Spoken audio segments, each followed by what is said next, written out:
हम आगे पढ़ने तीसरे अंतर ऑक्सीकरण और अपचन का। तीसरा क्या अंतर हो सकता है? विद्युत धनी तत्वों के आधार पर। विद्युत धनी विद्युत क्या बोलते हैं? विद्युत धनी तत्वों के आधार पर क्या अंतर होता है? वे अभिक्रियाएं जिसमें विद्युत धनीय तत्वों का निष्कासन हो, क्या होता है? निष्कासन होता है। धनी यानी धनात्मक यौगिक अलग होते हैं। क्या कहलाते हैं? धनात्मक तत्व अलग होते हैं। वो अभिक्रिया कहलाते हैं ऑक्सीकरण अभिक्रिया। जैसे पोटेशियम आयोडाइन को जब क्लोरीन से अभिक्रिया कराई जाती है तो अभिक्रिया करके क्या बनता है? ये इससे अलग हो जाएगा आयोडीन, और क्या बन जाएगा? KCl, और आयोडीन से अलग हो जाता है। इस अभिक्रिया को संतुलित करेंगे तो क्लोरीन का यहाँ 1 है, यहाँ 2 है, क्लोरीन का यहाँ 1 है, तो इसको 2 से गुणा कर देते हैं। क्लोरीन के 2 हो गए। आयोडीन के कितने हैं? 2, तो इसको भी 2 से गुणा कर देते हैं, तो आयोडीन के 2 हो गए, और यहाँ भी पोटेशियम के भी 2 हो गए। अब देखो यहाँ देखते हैं कि देखो यदि इनको आयनों के अंदर हम तोड़ें तो K+ आयोडीन माइनस ये होता। अब ये कौन सा है? विद्युत धनी तत्व है, ये धनायन है। ये धनायन क्या हो रहा है? इससे अलग हो रहा है, और किस ऋणायन के साथ जुड़ रहा है? किसके साथ जुड़ रहा है? इसके साथ जुड़ रहा है, यानी इसका क्या हो रहा है? ऑक्सीकरण हो रहा है। क्या हो रहा है? ऑक्सीकरण हो रहा है, यानी Ki का I2 द्वारा में क्या हो रहा है? ऑक्सीकरण हो रहा है। क्या हो रहा है? ऑक्सीकरण हो रहा है, यानी जिसमें धन्य विद्युत तत्वों का निष्कासन हो रहा है, तो अभिक्रिया क्या है? ऑक्सीकरण अभिक्रिया कहेंगे। अब अपचयन अभिक्रिया इससे उल्टी हो जाएगी। इसमें क्या होता है? धनी तत्वों का योग क्या होता है? धनीय तत्वों का योग होता है। धनीय तत्व जुड़ जाते हैं। जैसे हम बात करें Cl, क्लोरीन को मैग्नीशियम के साथ अभिक्रिया करवाते हैं तो क्या बनती है? MgCl2। क्या बनती है? MgCl2। तो क्लोरीन किसके साथ जुड़ रहा है? क्लोरीन ही तत्व होता है, मैग्नीशियम धनी तत्व इसके साथ जुड़ रहा है, तो ये क्या हो गया? इसका क्या हो गया? अपचयन हो गया। तो ऐसी अभिक्रिया क्या कहलाती है? अपचयन अभिक्रिया कहलाती है। 3 आधार पर हमने अंतर पढ़े हैं। अब लास्ट अंतर यदि हम पढ़े तो हमें निम्न प्रकार होगा। तो 3 अंतर हमने पढ़ लिए। तो चौथा अंतर है विद्युत ऋणीय तत्वों में। विद्युत ऋण। चौथा अंतर विद्युत ऋणीय तत्वों की बात करते हैं। विद्युत ऋणीय तत्वों का योग होता है। विद्युत ऋणीय तत्व योग करते हैं, संयोग करते हैं, तो वो क्या अभिक्रिया क्या कहलाती है? इसमें क्या होगा? योग ऋणीय तत्वों का।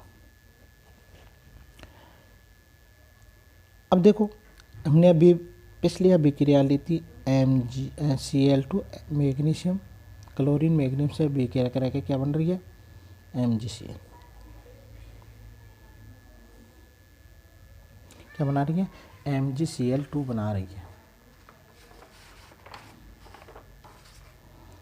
Cl2 बना रही है। अब देखो हम देखते हैं इसमें क्लोरीन मैग्नीशियम का संयोग हो रहा है। क्या हो रहा है? और दूसरी बात करें हम तो मैग्नीशियम का क्लोरीन के साथ संयोग हो रहा है, और क्लोरीन का साथ मैग्नीशियम, दोनों इसमें कंडीशन हो रही है, यानी धन्य तत्वों का भी योग हो रहा है और ऋणीय तत्वों का भी योग हो रहा है।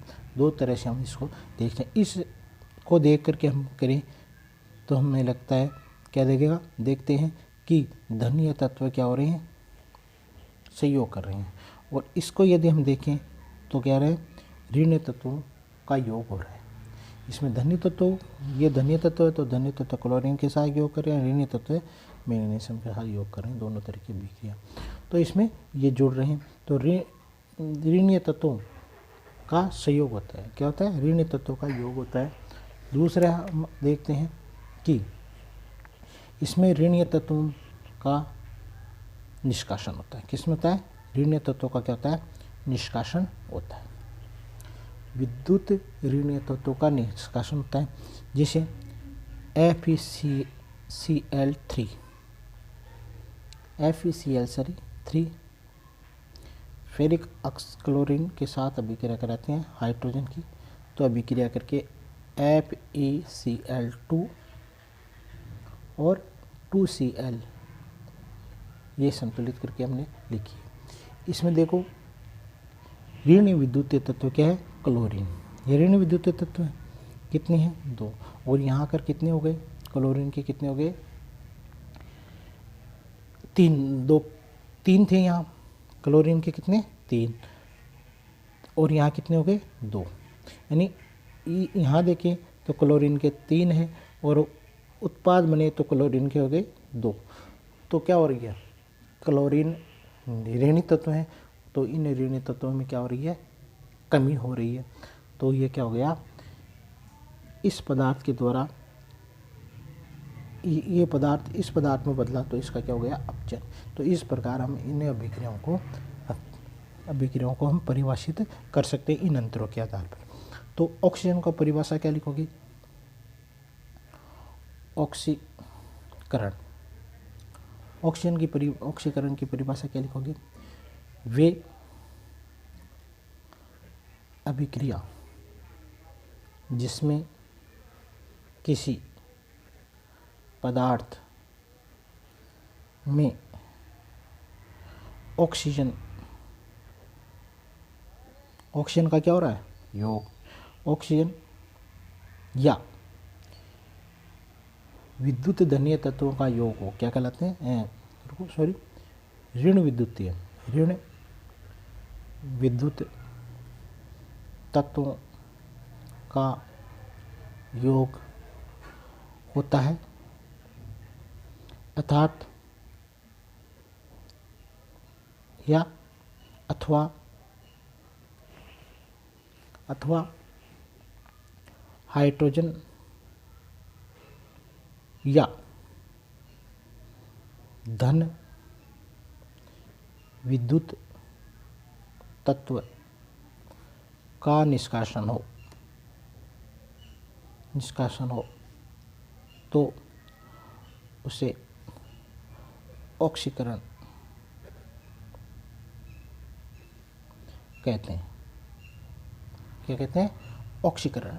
कौन सी अभिक्रिया का है, ऑक्सीकरण हो रहा है, पदार्थ का क्या हो रहा है, उसमें ऑक्सीजन, अपचयन। अब देखो इनकी बात करते हुए अंतर देखते हैं तीनों में। ऑक्सीकरण अभिक्रिया ऐसे भी लिख सकते हो, वे अभिक्रिया जिसमें ऑक्सीजन का योग हो, हाइड्रोजन का निष्कासन हो या ऋण धनीय तत्वों का निष्कासन हो और विद्युत ऋणीय तत्वों का योग हो, वो अभिक्रिया क्या कहलाती है, ऑक्सीकरण अभिक्रिया, अपचयन अभिक्रिया। वे अभिक्रियाएं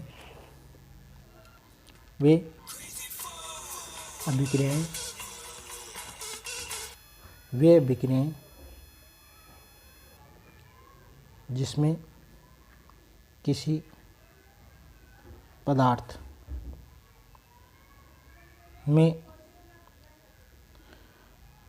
हाइड्रोजन या धन विद्युत तत्व का योग अथवा ऑक्सीजन या ऋण विद्युत तत्व का क्या हो, निष्कासन होता है, उसे क्या कहेंगे, अपचयन। क्या कहेंगे, अपचयन कहते हैं। यानी ऐसी अभिक्रियाएं जिसमें ऑक्सीजन का क्या हो, निष्कासन और ऋण विद्युत तत्व का निष्कासन हो, या ऐसी अभिक्रिया जिसमें ऑक्सीजन का संयोग हो, वे अभिक्रियाएं जिसमें हाइड्रोजन और ऋण विद्युत तत्व, धन विद्युत तत्व यानी हाइड्रोजन और इनका योग हो, वो अभिक्रिया क्या कहलाती है, अपचयन अभिक्रिया कहलाती है।